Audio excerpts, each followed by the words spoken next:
Child Abuse in Greene County by Samantha Carton. Child abuse and neglect is a major issue in the United States. According to SafeHorizons.org, 1 in 10 children are abused and neglected, and 1 in 16 are subject to sexual abuse. There were 2.9 million incidents of abuse reported in 2012. 1,593 children died that year because of this. Lastly, child abuse alone costed the U.S. $124 billion in 2012. Some general information about Greene County is that there are 285,865 people living here. Of that, the majority of our population is white, followed by Hispanic. The general household size is 2 people, with the median family number being 4. A good factor about Greene County is that the unemployment level is very low, so low that it's under 7%, and most families make around $38,000. Although Greene County may seem like a pretty decent place, like every place, it has its flaws. One of those being that it is the second highest county in Missouri for its number of child abuse cases. Not just in southeast Missouri, like most people think, but in all of the state of Missouri. According to Greene County Children's Division, the people who work there receive 25 calls about child abuse or neglect each month. According to the Greene County Juvenile Office, there were 460 children referred to them because of the child abuse or neglect. Of those 460, 408 of them were filed. The majority of these children were white females under the age of 3, the most common type of abuse being chronic abuse, followed closely by abuse because of drugs and or alcohol. In 2013, 363 cases were closed, with the highest result being reunification with their families, followed closely by adoption. One incident of child abuse happened right here in Springfield. A teacher had taken one of her students into her home as a foster child and then proceeded to sexually assault this child until they were caught. The teacher told the child to lie in interviews to police so they wouldn't get caught, and the child did because she felt like she had nowhere else to go, and the teacher had been nice enough to take her in that she felt trapped in that situation. The types of abuse are physical, emotional, sexual abuse, and neglect. Physical abuse includes hitting, biting, kicking, and anything you do to physically harm a child. Emotional abuse can be a result of yelling at someone or putting them down consistently and making them feel bad. Sexual abuse is raping or inappropriately touching a child. Lastly, neglect is not giving a child the basic necessities to live, such as food, water, clean clothes, and somewhere to sleep. There are many reasons that a parent, friend, caregiver, or even employee can or will choose to abuse. They range from the abuser being abused as a child themselves to a child being a so-called problem child. According to the same website, there are lasting effects from the multiple types of physical abuse. Some of those lasting effects being that many children will have behavioral issues, delays, and changes that are affected by the abuse. A form of physical abuse, being sexual abuse, leads to different issues, such as shying away from adults and having major trust issues.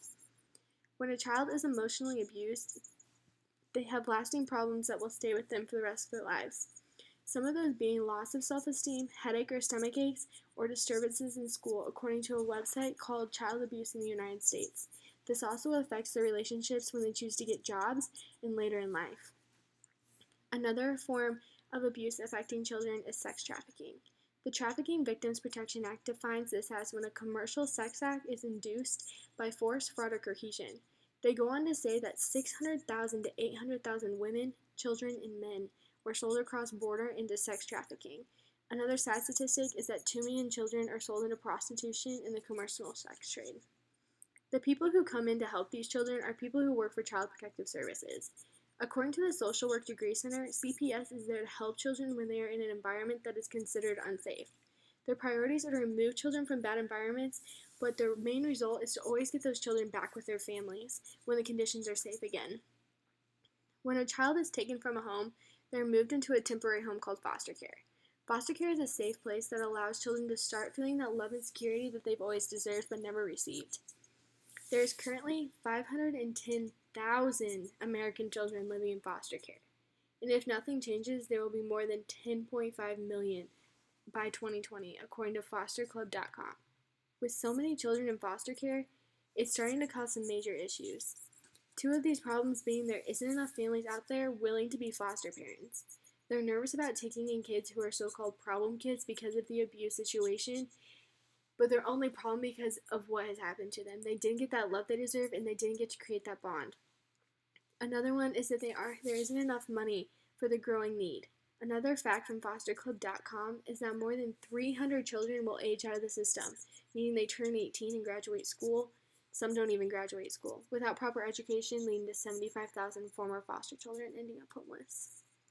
Although these events are very traumatic for a child, there is treatment for them. According to the website WebMD, the first thing that must happen for a child is that they are removed from the unsafe environment and put into a safe one, such as foster care or with another loving relative. After treated, one essential aspect to the recovery is counseling that will focus on getting past their experience and any fears they may have.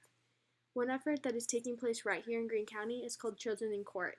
According to greencountymo.org, this program was developed here to give children whom are older the opportunity to have a say in their trial. It allows them to hear personally what the judge has to say and not hearing only what adults choose to want to tell them. There are many efforts here in the Greene County area. Lending an Ear is an advocacy service that is working towards not re-traumatizing the children and making sure they only have to tell their story once, instead of having to tell it multiple times to police officers, to judges, to social workers. They put all those people in one room and have the child tell their story once.